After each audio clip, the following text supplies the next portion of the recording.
कभी आपने सोचा है कि मोहब्बत में सबसे ज्यादा तकलीफ, सबसे ज्यादा टूट फूट हमेशा वो लोग क्यों झेलते हैं जो खुद को सबसे ज्यादा समझदार समझते हैं? वो जो दूसरों के दिल पढ़ लेते हैं वही अपने दिल के जख्म छिपाते रह जाते हैं। मोहब्बत जैसे उनके दिल की ताकत नहीं बल्कि कमजोरी बन जाती है। क्यों? आखिर क्यों मोहब्बत ज़हीन इंसान को तोड़ देती है मगर आम इंसान बच जाता है?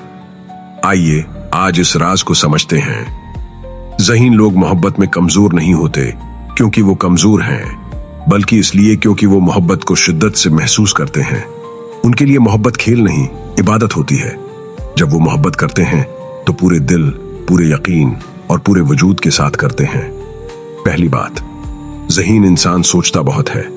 वो हर लफ्ज, हर जज्बे, हर खामोशी का मतलब निकालने लगता है और यही ज्यादा सोचना उसे बेचैनी, शक और दर्द में मुब्तला कर देता है।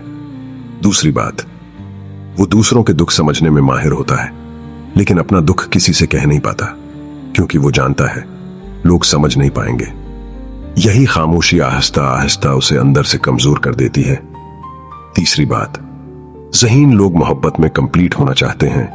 वो आधी मोहब्बत, आधे वादे या आधे ताल्लुक नहीं चाहते और जब दूसरा शख्स उनकी गहराई को नहीं समझ पाता तो वो टूट कर बिखर जाते हैं मगर जाहिर में मुस्कुराते रहते हैं।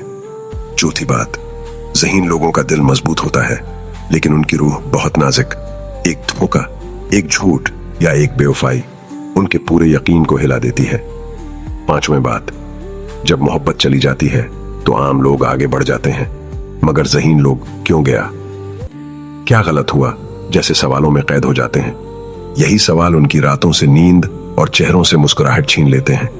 दोस्तों, मोहब्बत गलत नहीं, बस हम उसे ज्यादा सोचकर बोझ बना लेते हैं। याद रखो, जहानत अगर दिल के साथ हो तो मोहब्बत इबादत बन जाती है, लेकिन अगर दिल टूट जाए तो वही जहानत इंसान को तन्हाई में जला देती है। कभी कभी दिल को समझाने के बजाय सिर्फ खामोश रह जाना भी अक्लमंदी होती है।